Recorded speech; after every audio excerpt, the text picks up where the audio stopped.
All right, so welcome everyone. Adam Ward here. I'll go ahead and get us started for the day. Thanks to those who are joining us live, and also thanks to those of you who may be watching this asynchronously with our recording. So we are back in our series of Friday afternoon conversations about this transition to online education and how it went. After spending a few weeks hearing from one another as faculty members, we've spent last week and we'll spend today hearing from those butts in the proverbial seats, or virtual seats perhaps. So this week we've got a really great panel of undergraduate students to let us know how their experiences went. And Skuyler Herzog is going to take the MC duties today. Just a couple of sort of business items before we get started. This is the last in our series of webinars that we'll do on a weekly basis. We do expect to be back as plans for the fall become clear. We expect to be back helping you all get started with different technologies and think about how to design your courses. For today, we are going to ask that if you have questions for our panelists, you all have access to the chat feature somewhere right about there in the window that you're seeing me in. When you type something in the chat, it will come just to the panel, and one of the moderators, myself or Skuyler, will go ahead and copy that and paste it so that everyone can see it. And sorry, that's not quite a live chat for everyone, but it's one of the mechanisms we have in place to prevent offensive content being broadcast out in the event that an unwelcome Zoom bomber was to join us today. So that's what we've got. Our panel has agreed to stick with us until 1 o'clock Eastern time if we go that long. If you have a question to ask, you can type it in the chat box, of course, and we can pull you into the conversation live. So we might ask Yinfan, for example, if you want to ask a question, we might just let you do that live and have a bit of a discussion. So that's what I know. Welcome. Thank you for being here. And just to clarify for everyone, if you didn't catch it already, this is being recorded and we'll make this public. So know that your participation, if you choose to join us by video, may be archived and folks may be able to watch it who couldn't join us live today.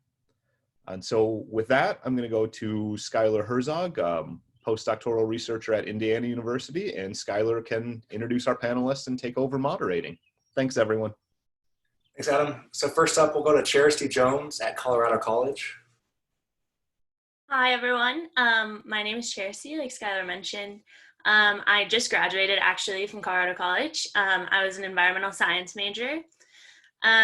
Something interesting about my college, in case you don't know, is we operate on the block system. So we only have one class at a time for 3.5 weeks. And actually for this online format, they changed it to 3 weeks. So I've only taken 2 classes in an online format, my capstone and an upper level elective. I also just want to mention that during this whole pandemic thing, I've been incredibly privileged. So I do have access to the internet. I do have a quiet place. Like, it should be sort of easy for me to be online. That being said, I did not love online learning. It's really hard for me to focus. It's hard to stay engaged. But that being said, I do think it opened the door to really cool opportunities. Both of my classes had guest speakers, which was primarily like what we learned about, which was a cool way to engage with different content, as well as make it more relevant for our learning experience. Great, thanks, Cheristy. Next up, Aaron Clarenbach here in beautiful Bend, Oregon. Hello, I'm Aaron Clarenbach. As Skuyler mentioned, I'm a student at OSU-Cascades campus, and I'm in my junior year studying biology. And currently, it's been a bit of odd times, I think. Although I think the professors and staff and administration have done a really good job adapting to the current situation. I think I'm taking a ecological methods course right now, and it's we kind of normally we would have gotten out in the field a lot more than we have, but due to the current situation, we haven't gotten out as much as we would like. But My professor's done a few interesting things. We've been doing some urban forestry studies, and we were able to still get out in the field a little bit, although it was more on an individual basis. And so he set out all the materials for us, and then we'd go pick them up and take our samples, tree core samples, and then return the materials, and we'd have Zoom discussions. And I think it's been hard for me as well. I have not adapted to the online format very well myself, but the Zoom meetings have helped a lot for me, just getting that personal interaction with different instructors. And the classes that don't have Zoom meetings are a lot more difficult, I think, because it's just a lot of reading, and especially when the instructor speaking, they can kind of pinpoint more relevant information quickly, whereas when you're reading an assignment or syllabus or whatever, it's just a lot of words, and it's hard to focus on the key points, I think, in those aspects. One good thing I think that has come out of this, I think in another class that I have that was more group oriented, there's been a lot of options for various ways to go about doing things. So they divided it up into, you can choose to be groups or pairs or do things individually. So I think there's been quite a bit of diverse kind of ways of thinking about things now due to the current situation. Thank you. Great. Next up, Abigail Pruitt at University of Kansas. Hi, I'm Abigail. I just graduated from KU with majoring in environmental studies, minor in economics. And I should also acknowledge my privilege because I don't have kids or anything that I've been having to watch, or siblings or anything like that. So I think I've definitely had it easier than some of my peers who have been having to do that. And I've also been able to work from home. I've worked in a lab for the last 2 years, and I was able to continue doing lab related stuff at home, which was really nice. All of my classes were asynchronous, which was really useful, just because I did find it kind of hard to focus, especially at first. So I think it was a lot easier when I could take more breaks in between, and I wasn't trying to sit through Zoom meetings all the time, especially because I did get a little Zoom burnt out towards the end. But the one tough thing I would say would be that a lot of my exams were still still took place at the same time they were originally supposed to. That was pretty tough. I did have a couple that they gave us longer, even a few days, and that was pretty nice. So I would definitely recommend that more professors use that in the future. All right, Megan Raisle at University of North Carolina. Hey y'all, yeah, like Schuyler said, my name is Megan. I just graduated from UNC Chapel Hill. I majored in geography and minored in environmental science. So I actually ended up, so our university encouraged everyone to go home, but I wasn't really able to do that. So I ended up staying in my off-campus housing, which actually turned out to be a really, really lucky thing to do. I know a lot of people that have been completely by themselves, and a few of my housemates have stayed. So I feel really lucky that that's happened. I'm a big extrovert, so that would have been really difficult. All of my classes were small, like research-based classes. So we continued to meet on Zoom at our regular time. And then also I'm a part of a lab, the Carbon Shed Lab. And we sort of already were set up to work online, which made it really easy. We did all of our coding on GitHub, and we were working on documents on Google Drive already. So that made it really easy to work together, even across different time zones. We'd already been working with some partners in Ecuador, so we were kind of used to that. But then in terms of classes, we definitely had some struggles with technology. One of my projects was really GIS focused, and we needed to use Arc Pro, and most of us have Macs.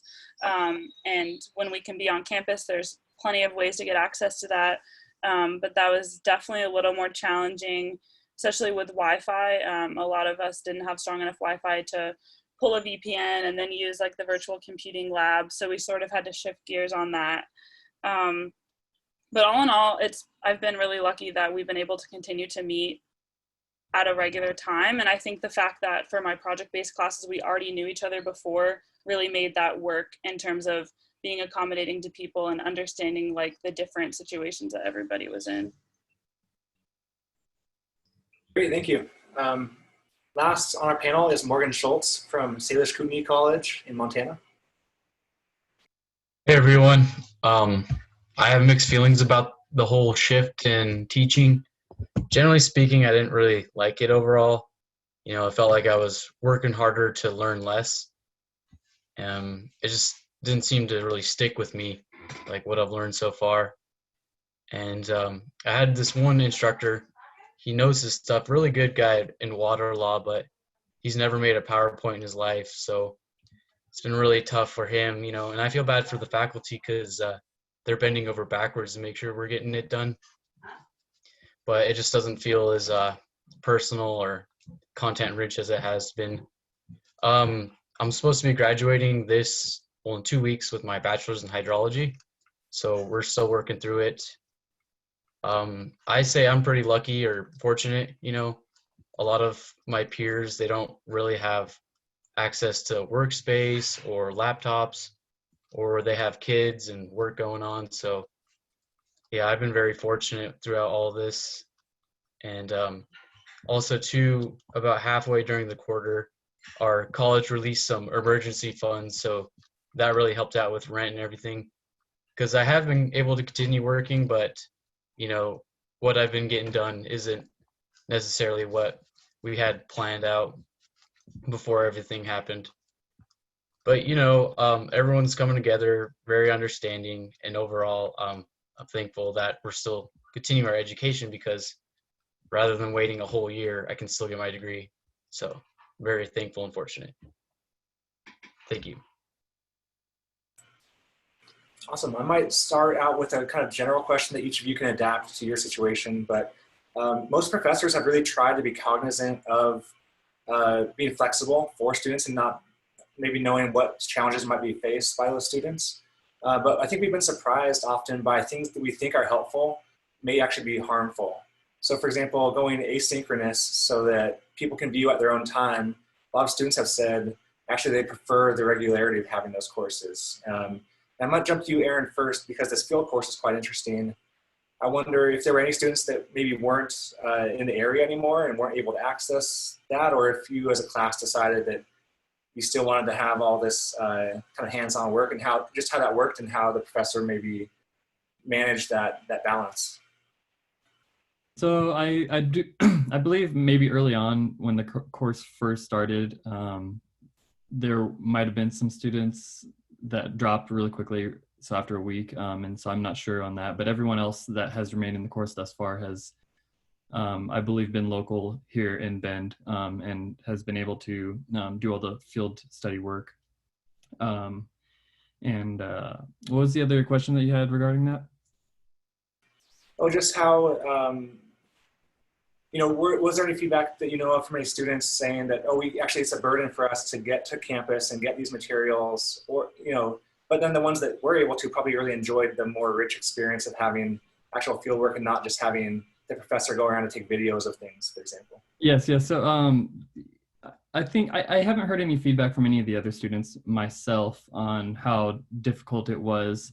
I think the field studies course, one thing that I remember being mentioned was some of the, when we were out in the field, a lot of the things, because we were doing them individually for social distancing purposes, some of the things took a very long time doing them individually. So when we were doing our tree core samples, there's a lot of things that we had to do to measure like distance to other trees for competition and take spherical densitometer readings. And a lot of these just took a really long time to, you know, manage your clipboard, manage these instruments, take tree cores. And I mean, I did 15 trees and it took me about 9 hours one day. And I imagine it would be a lot faster if you worked in pairs. So I think that was one thing, is being kind of isolated kind of in some ways can increase your workload. But I think generally our instructor has done a really good job. I mean, I personally like the structure and keeping our Zoom meetings at, you know, regular times each week. So I have a Zoom meeting with that instructor later on today. And I think it's been helpful for me personally. I'm not sure about everyone else, but our instructor is flexible. I know people are in the meeting and they go and do certain things and the instructor's fine with it. So as long as they're, you know, engaged. So I think the flexibility there is working. Great. Anyone else have a different field experience they want to talk about? If not, we can move on. There's some questions about assessment in particular. And so Abigail, you mentioned your exams and how it was really helpful to have some flexibility or not. It was a kind of a burden when there wasn't that. So curious, I think the professors are trying to often balance how to assess that you've actually learned something. This is a question for Kamini Singha as well. But how do you balance assessing the knowledge with the struggles of not being too burdensome or strict with online exams and those kinds of things? What worked well for you for this? Yeah, so like I said, I think having longer periods for the exams, that was really, really helpful. Just, you know, especially during finals week, I think when you had so many exams, it was really nice when, you know, if you have 5 exams, you have all 5 days to take them, or and having them be open book, just because I think it's probably too hard to try to enforce that. Yeah, other than that, I mean, I think just being really, not necessarily like lenient, but being really understanding, and if people need more time, giving it to them, honestly. Did anyone have experience with the professors or instructors changing the type of exam or type of assessment to make it more conducive to online assessment? Yeah, I did that in one of my classes. It was meant to, so it was a project-based course, and it was meant to sort of have a final exam and also a final presentation to the sort of target community we were working with, and obviously we couldn't do that. So we ended up sort of shifting, instead of having this one final product, to having check-ins about, I think we ended up having 3 over the about 6 weeks that we had online. So it was literally just a write-up check-in with your professor, and it was like, this is what I've been doing for the project, these are the skills that I've been working on, and then it also was sort of just, this is generally how I'm doing in life. And so it served as both an assessment but also a way for our professor to check in and sort of understand where everyone was, and that worked a lot better. I think it was probably the most accommodating thing he could have done, and still try to figure out where everyone was. Anyone else want to jump in on that topic? Yeah, I'll jump in really fast. So in one of my classes, we actually switched to shorter quizzes. So we had 4 quizzes over the course, and you could take them whenever you wanted throughout the week, which was really nice. It was super flexible. And they were only an hour or 2 long, which felt more manageable than our tests, which are usually 3 to 4 hours long. So I thought that was really nice. But honestly, I think the best thing that my instructors did was make writing assessments, sort of like Megan was saying, we had a project-based course. So instead of trying to like do an exam or a quiz on what we had been working on, which I don't think is really fair for everyone, / how much are you actually supposed to be learning online, we just made little write-ups, and then our professors gave us a ton of feedback. So it was helpful in their assessing what we had been doing, and also we grew as writers, which was an important skill that we don't usually get on the block program. Great, and we've done some surveys too of students, and one of the things that keeps coming up is the need for organization. So it really, really helps when the professor posts materials, well in advance in the same place over and over again. So everyone knows where to go for due dates and everything, because there's not any of that in-class announcements at the start of the time, right? So it's been night and day. I think people that have well-organized courses, which is obviously hard to do given the sudden shift, versus those that don't. And Morgan, you mentioned you're a professor that's not very adept with PowerPoint, let alone these more advanced technologies. Have you had any of that same experience with organizational difficulties in terms of just expectation management and due dates and those kinds of things? Yeah, that class has been somewhat of a struggle to get organized. We use this online platform called Schoology, where you post your homework assignments, you get materials for the courses and stuff. But there's been times where he would try to write up a post to make an announcement, but just only write a title, and then it just says like "Hello class" and then nothing else really attached. But it just took some more interaction, like having to call him up and tell him like, hey, your posted lecture, it cut out 10 minutes in. But he was very cool about it, he actually had to revise about half of his course to make sure that we got the materials we needed. Did that answer your question, or is there anything else I should touch on? Yeah, that's great. And then we have a question from Yin Fan, who's asking if maybe each of you can go around and talk about your preference or preference for synchronous versus asynchronous lectures, and maybe how your instructors decided which approach. Did you get to offer input on that, or was that a decision that they made, and how'd that go? So, sorry, go ahead, Abigail. Oh, sorry. I was gonna say, I can go first. I was just gonna say that all of my professors decided to go asynchronous, and I didn't really have any say in that, and I definitely didn't mind it, because like I said, I kind of had some issues at first just focusing on a single class, and I thought it was kind of nice because if I got bored with one class, I could just jump to the next one. But I definitely think it takes a lot of self-motivation too, if you're gonna do asynchronous classes, because then you're just having to force yourself to work through this stuff. So I think some people did struggle with that, and some people struggled with not having like those weekly meetings and that kind of stuff. I can chat about it. So we had a discussion about it in 2 of my classes. All of my classes ended up staying synchronous. And I think, so one option that we pursued in a class was staying synchronous, but recording everything that we did, because there were some students that, you know, because of changing obligations, they went home and they had to take care of their siblings, or their work schedule changed. Like, that just really wasn't possible. And so that, I definitely don't think it would work for all classes, but for this class, it worked really well that everyone that could go to class went to class, and then if you couldn't, there were recordings, and everyone in the class, you know, we like kept up a group message and we could chat about stuff. Awesome. I'll chime in a little bit as well.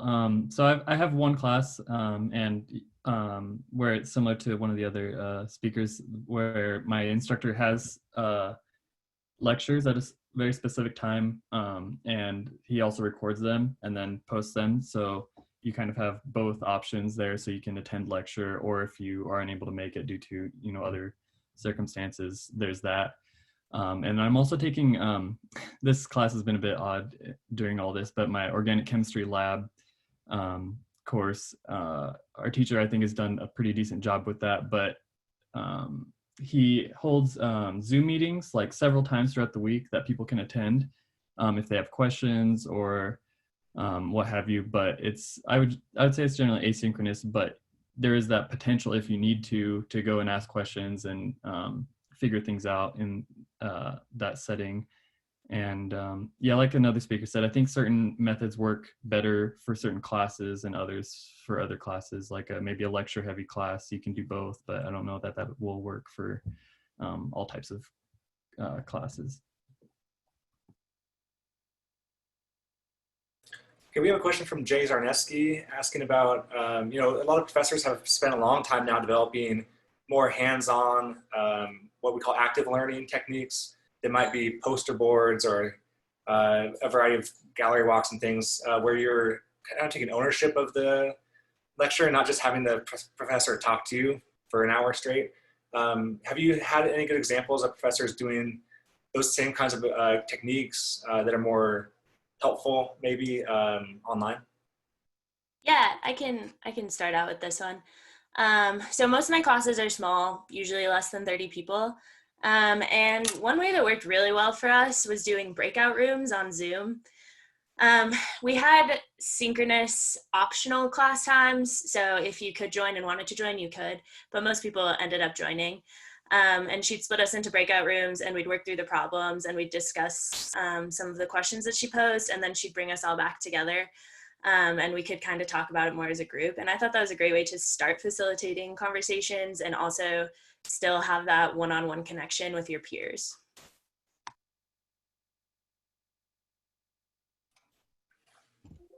I would also like to add to that. So we only have one synchronous class, which is Physics 3. And normally we'd be doing like labs and all these cool experiments, but that all got canceled. So what we're doing now is a lot of online simulations. And yeah, that the breakout room really is cool because we get our own time and space to mess around with cool things. So I think that's a really effective, is to look what's out there on the internet, because there's tons of stuff, and yeah, just make the most of it. Okay, another kind of, oh, go ahead, Aaron. Yeah, I think for smaller classes, like in my ecological methods class, I think that works. Our instructor would have these sessions where we work on, kind of forming, and because it's a writing intensive course, and we're going through, all the aspects of writing a scientific paper step by step. And we kind of, when we're generating our experiments, he kind of, pulls up Excel or Word or whatever and just types out everything that we're saying. And so everybody's like participating, and we're building these documents or these contributing ideas to how we want to make these, different experiments work. And I think that making sure to include everybody and not just, I think, speaking at everyone, you're talking to a computer screen, it seems like, but I mean, there are people behind there, and I think involving everybody to say something and contribute, actively doing that, is really helpful. All right, another kind of related question from Aditi Bhaskar. What kind of techniques have you seen that help encourage people, especially the quiet ones, to participate and feel more confident maybe in those discussions? Morgan, you mentioned breakout rooms, I think. Has that worked well? What else have you maybe seen? Yeah, it works well for the most part. Our class is small as it is. I think there's 6 students total. So it's 2 of 3 or 3 or 2, depending how it is. And honestly, I feel like the best way to kind of encourage those quieter students is just call on them, Like it is a lot of pressure to put them on the spot like that. But from my experience, the quieter students, once given enough time, and, they'll say what they need to and actually really shine. Yeah, I think they choose their words carefully, but then they make a big impact when they do chime in. I want to jump back to Cheristy real quick. You mentioned guest speakers in your course and in the introduction, and I'm curious, that can be hit or miss depending on how good the speaker is, and I'm curious what you found. What were the pros and cons of having those guest speakers? I think the biggest pro for guest speakers was how easy it was to engage with the material, especially with it being online. So in one of my classes, we had a week of just learning the basics of atmospheric chemistry and going through all the equations. And then the subsequent weeks, we had guest speakers come in and kind of talk about their specific research and touch a little bit about what we had been learning about before. And I think that made it much more interesting and much more real, especially when online classes don't feel that real. That being said, if the guest speakers went longer than like 45 minutes to an hour, they definitely lost interest, and it was definitely harder to focus on them. It also made it easier to sort of slack off. Like, you didn't have to pay attention to the guest speakers if you didn't want to, so you could just have a week of not learning or not doing anything. But I do think it was a really interesting way to engage with the material that we don't usually get in in-person classes, which was good to know more about the field. I think it's sometimes hard to know what the guest speakers don't know what the context of the course they're stepping into is necessarily. And the professors that are teaching the course don't know how to best incorporate what they've said into an assessment technique. Did you happen to have any assessment on that, or was it just they came and went? We had sort of an assessment. We did discussion posts. So the guest speaker would give us a paper to read, and we'd all read it, and then we'd post, different groups would come up with questions for different guest speakers, and then everybody would have to respond to that group's question on a discussion post before the speaker. I thought that was a pretty good way to make sure everybody was still engaging, and a good assessment strategy. And it also, like I said before, made it easy to know what's going on in the field and what they're going to be talking about. So our instructor could post like other material if she thought that we needed more information on what they were going to talk about. Cool. Anyone else want to jump in on that topic? All right, Ann Jefferson asks, what's the #1 tip for instructors as they go maybe online in the fall? Maybe each of you can jump in and talk about this in turn. I can start on this one. I saw her earlier question also about like starting in person and then moving online. And I think my advice would be connected to that. I mentioned, and like when I very first spoke about the importance of already knowing the people in the class in terms of being able to work together online.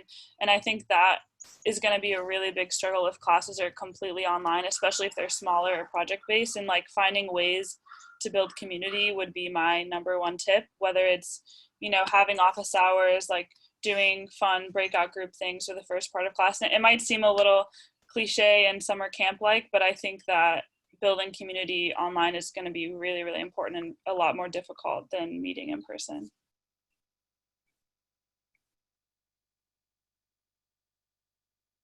Great. How about Abigail next? Sure. So I think it would be really beneficial to, if you could put up maybe like a video of you teaching along with like your notes as well. Just because I had a couple of classes that just put up notes and that was it for like the whole, 2 months or whatever that we did this. And that worked, that was fine for me, but I know a lot of people don't just learn in that way. Some people are more visual learners or like, that kind of stuff. So maybe putting up both of those. And then as for the previous question, starting out online versus switching halfway through, I don't know that I necessarily have an opinion. I think it's kind of hard either way. How about Morgan next?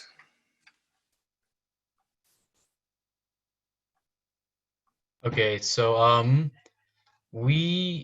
I'll do the switching to online versus starting online.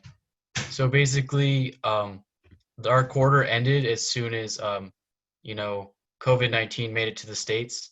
I think it was like March 13th or something like that. So we're on the quarter system, which is it's really trimesters, but that sounds weird. So quarter system, and our winter quarter ended as soon as it happened. So as soon as we come back for spring quarter, it was all online. And I think that caught a lot of people off guard. And advice I'd give is just make sure all the ducks are in a row, kind of break it out, your weeks and assignments and expectations, and just make sure all the students are on page with you, because I know the material and what the expectations are spoken, but some of the less self-driven individuals aren't really responsive to it or seeking it out. Maybe there's like a broken link and they leave it at that rather than trying to contact the instructor about that.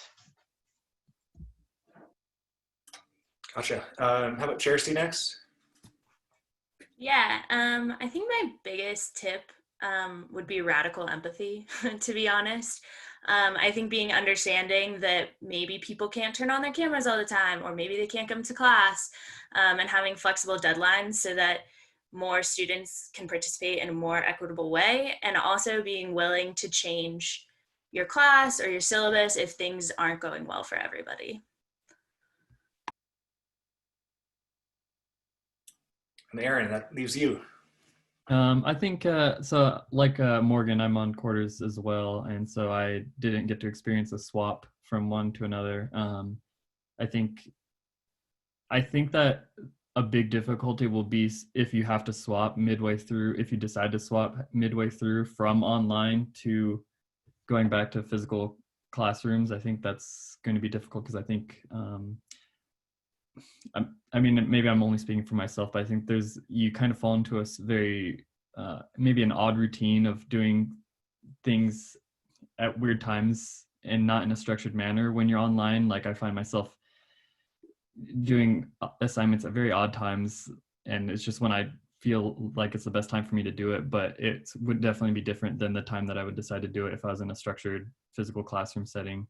And I think as far as tips for online classes, I think for me, in my opinion, my biggest thing is just to engage every student as best you can. I think just to keep them engaged, and that's what's been most helpful for me. I actively try and talk to whenever we have Zoom lectures, ask questions, and keep myself, because that helps me stay engaged and actively learn the topic, is by engaging myself. Because if I was just to sit there during the lecture, I could see myself, getting a little bored, turning on TV or what have you, watching YouTube videos in the background. I don't know, but by keeping myself engaged or being engaged by the instructor, I think that's helpful. In bigger classes, like in my organic chemistry lab, we have our instructor has like small group meetings. They're mandatory. Like I think he's done only 3 this quarter, but so he's only done 3, but they're like small groups. And so he really gets a chance to engage each person individually. One, to find out how everybody's doing. I think that's important because like the other speaker said, empathy is definitely important in these times, but also to help us with any questions we're having on the material in the course. And I think that's important. Go ahead, Adam.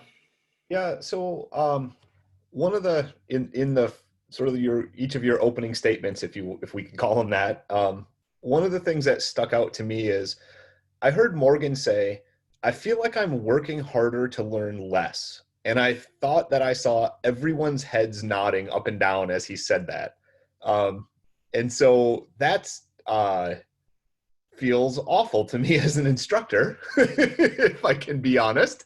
And because I saw everybody nod and that just struck me, I wonder if a few folks, Morgan, if you want to expand on it a little bit, but are you working harder? So one, I guess my questions are twofold. One, were you working harder?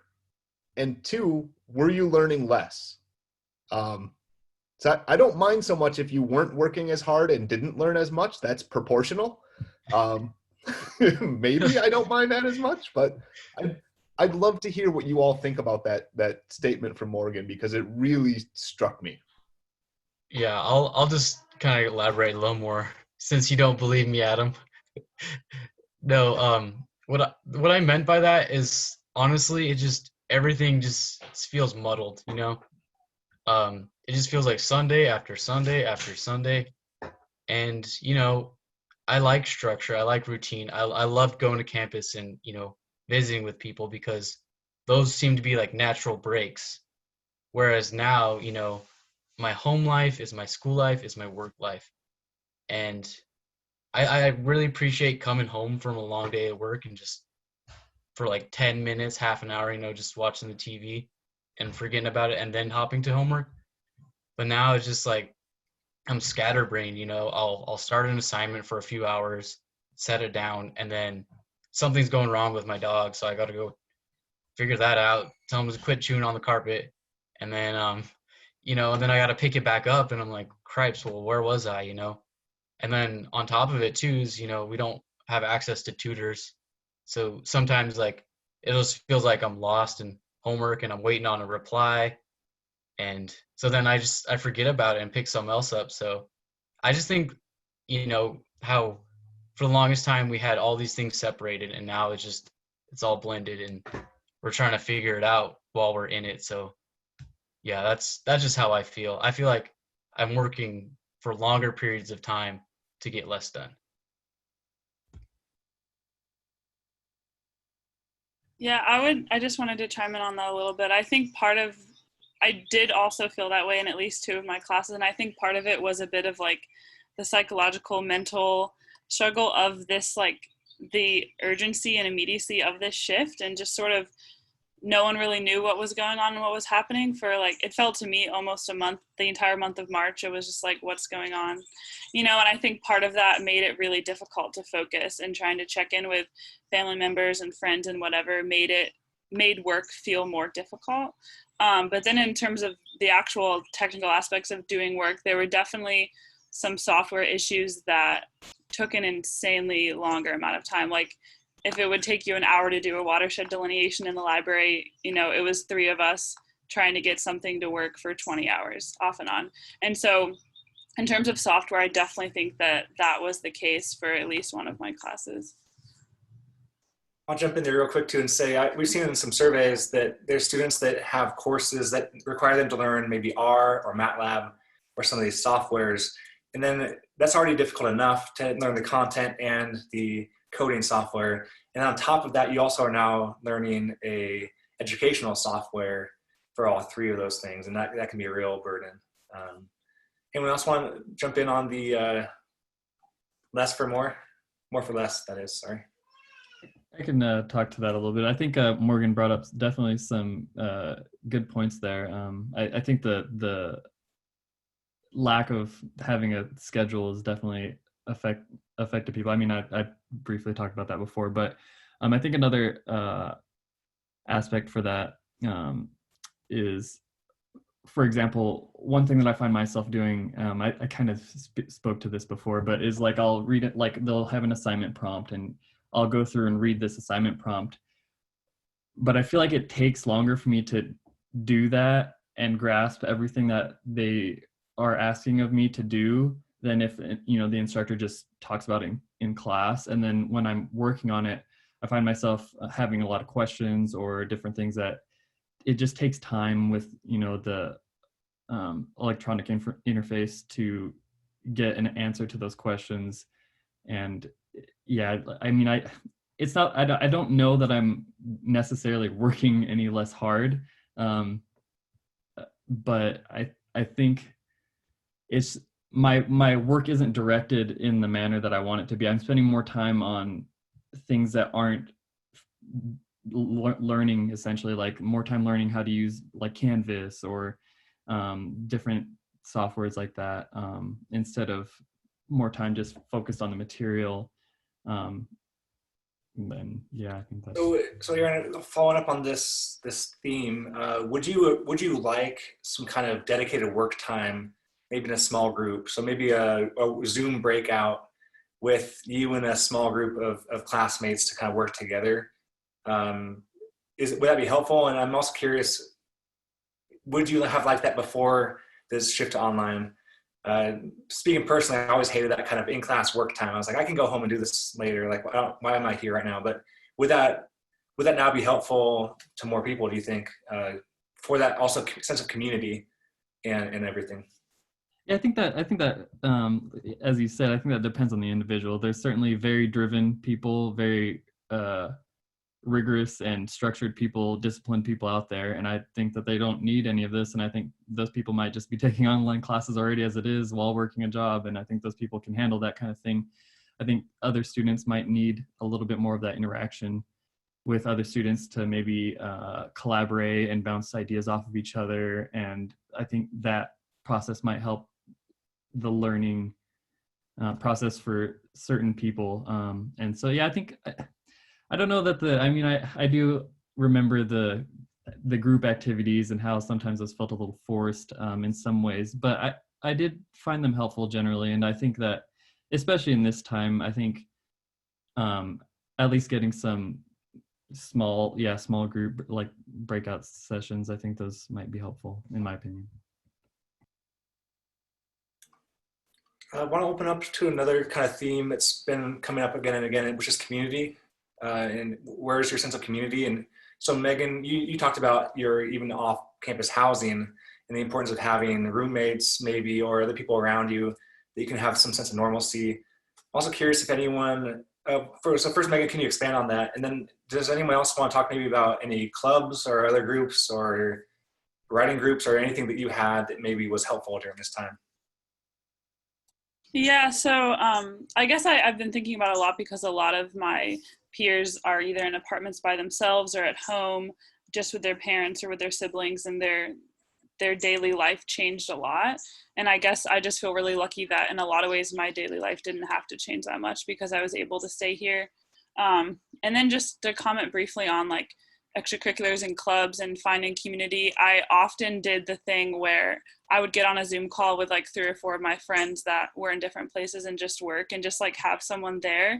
And I'm also pretty involved in a lot of climate activism groups, and that became really, really difficult. Like how to do, for a while, there's really no way that we sort of found to feasibly and safely do direct action. And a lot of that was canceled. And I think making that work and keeping people engaged in the midst of all the COVID craziness, but also, you know, a lot of environmental rollbacks, both at the federal and like UNC level, was really, really difficult. And something that we're still trying to work on and work through. And when, you know, when doing your daily minimum tasks is a challenge, like getting people to continue engage in their extracurriculars is really, really hard, I think.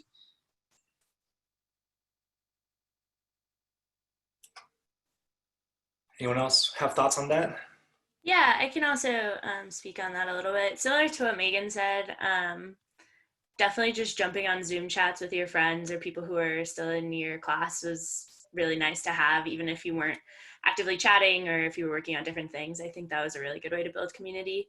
I'm also on the women's lacrosse team, so we did Zoom calls to try to foster community, which was nice to see everybody, but it was also hard to engage and kind of felt not a waste of time, but after an hour and a half on the same Zoom call, just talking about nothing, it kind of hurt my heart more than it helped me build community, I would say.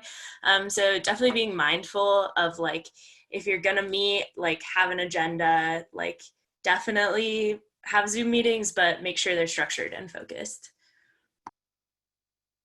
Yeah, we've seen, I think there's a right way and a wrong way to do some things. So just the idea of you hear a Zoom meetup or happy hour or something like that, and that can go very poorly or very well depending on the details. So if anyone has tips in particular, maybe you can type them in the chat box here.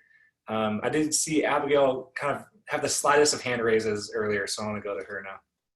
Yeah, so I stayed in Lawrence where KU is at in off-campus housing, and my partner works from 9 to 5, so for like 8 hours a day. The first few weeks I was just so, I don't know, kind of lonely, I guess. I'm just a pretty social person, so it was really tough. But then my lab group put together a Slack, it's kind of like a group me, and they do a question a day, and it's just like a really fun question every day, and everybody usually answers, and it gets some pretty good discussion going, and it's a little bit better than Zooms, just because, yeah, you kind of get Zoom burnt out, but it's just fun to even hear what everybody's like favorite and least favorite pizza topping is or something like that. It's a little bit of socializing, I guess.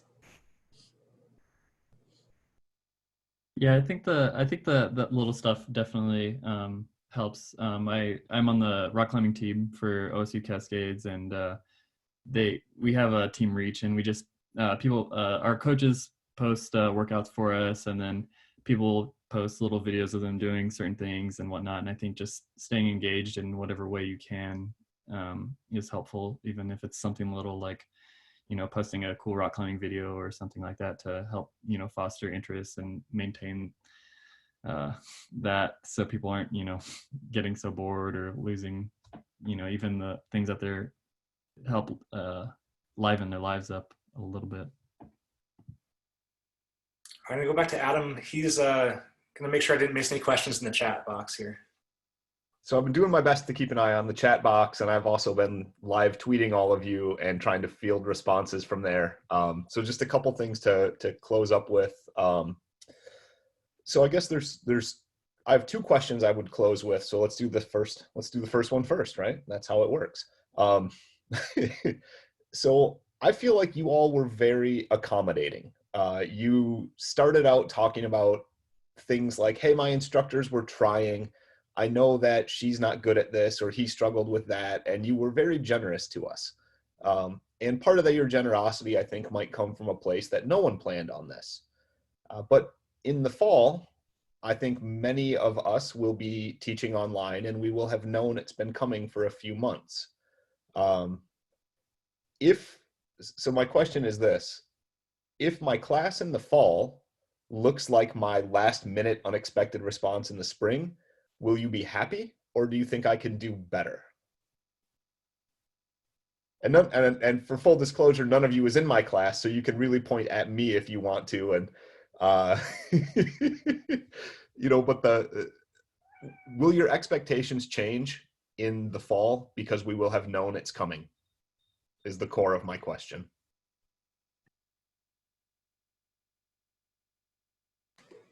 I think for me, for the fall, my expectations really won't change that much. I mean, I feel like I know a lot of my professors and stuff have kids and a lot of other stuff that they're working with over the summer. And, you know, they're still going to be dealing with that in the fall. And I think we just have to continue, at least in my opinion, we have to continue to be understanding for as long as this goes on.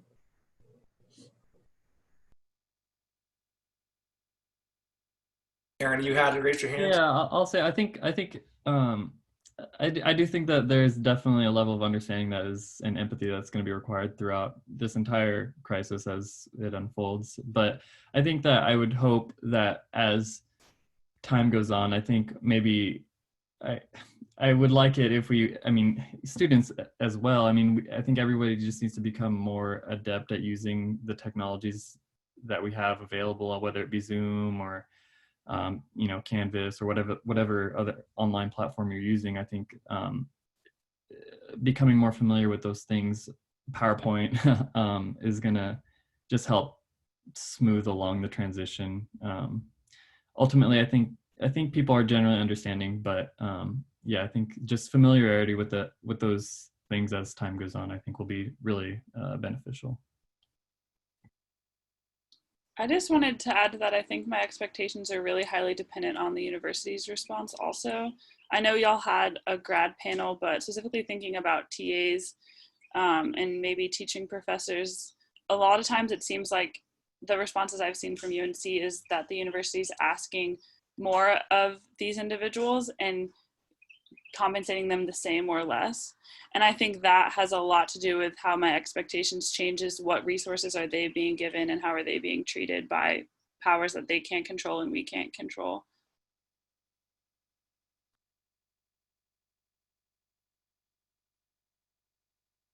All right, Adam, what was question 2? Oh, so I'm muted. I'm trying to live tweet so many things. So this is from me, not from Twitter. This was sort of what I wanted to know the most from you all. And so as sort of an organizer, I'll take that privilege. You all have gone through this transition that a group of students before you haven't. I have a certain type of interaction with students because, of course, I'm the instructor, right? And so there's this weird dynamic there. I don't see into everyone's personal lives. You all, on the other hand, have yourselves and your experience, and you have your friends and your peers. I wonder if you might share with us anonymously. So in all cases, let's assume it's not you, it's someone that you know. What is something that a professor has no idea that one of your peers was dealing with? Just to give us a sense of how diverse student experiences have been in the last few months. I know that's an odd question, and I don't want you to like out your friend and say like, well, this person didn't like that instructor, but more like, what do you think an instructor has no clue that you or another one of your peers is dealing with?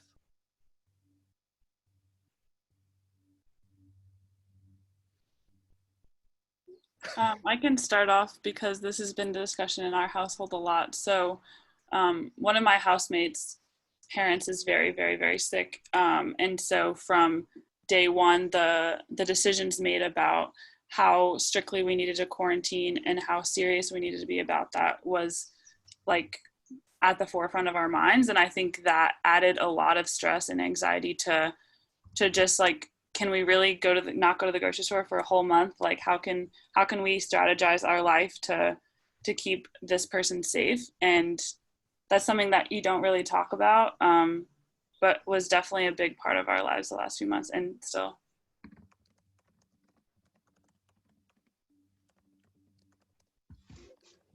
That's a really good point you pointed out, Megan. I have a friend who doesn't have a laptop or his own place, you know? Like he lives on a couch and kind of just couch surfs.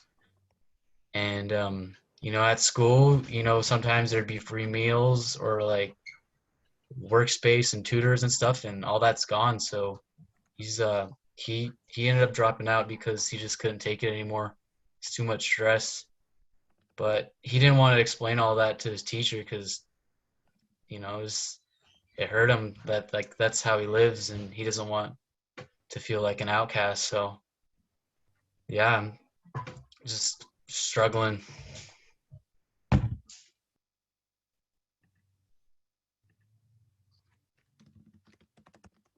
I had one peer in one of my group projects who, since all of their classes were asynchronous, started working like 40+ hours a week, just to like get everything figured out, make ends meet and everything. And I think that was really tough, but I think most of their professors were pretty understanding, which was nice. And then all the group members were really understanding because, you know, we were getting our parts done at normal-ish hours, I guess, during the day. And, you know, they were getting their stuff done at 3 a.m. And I think it was really, really tough for them. But, you know, if this happens again in the fall, hopefully their professors will be understanding then as well.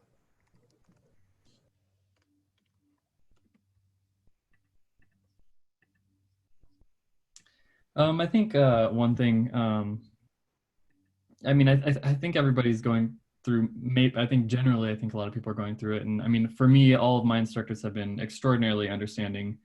I think since we started our quarter during this coronavirus event, I think one small, maybe overlooked thing is, I don't know if any of you have experienced this, but like, you know how it takes a little while to get into the groove of how your classes are working and how everything's laid out. And once you get into the groove, everything kind of clicks in a little bit better. I think that's a little bit harder to do right now.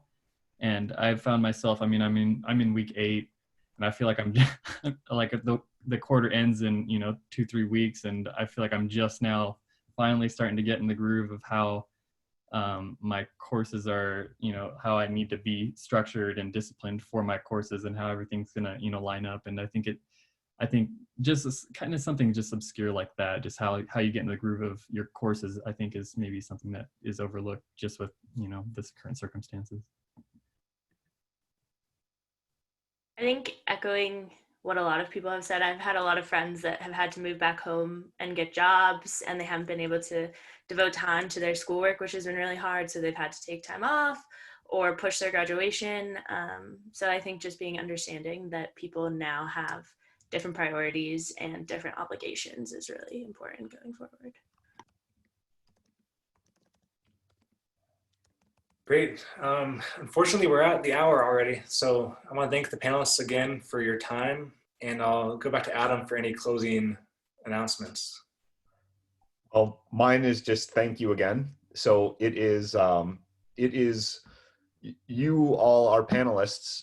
So one, I find it incredibly brave of you to hop on the web with people you don't know, asking you questions you don't know are coming and share thoughtful answers.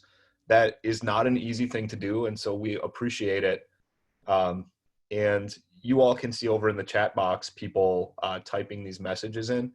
We on the instructor side of this, we so rarely have a chance to have an honest conversation with students about their experiences because the folks in my class, my relationship with them clouds that and makes it impossible for people to share. And so I could hear from Abigail and Megan and Cherry and Aaron and Morgan, you guys were able to tell me things my own students probably wouldn't. And so it is hugely important for our instructors to be able to hear this. And it's really, really meaningful. And I just, on behalf of everybody on the call, I just really want to thank you all because it really helps us make plans. Oh, Sarah Wolf, one more question. All right, Sarah. Type your question in the chat box. We'll squeeze one in. And if other attendees need to drop out because of time, we of course would never hold that against you all. But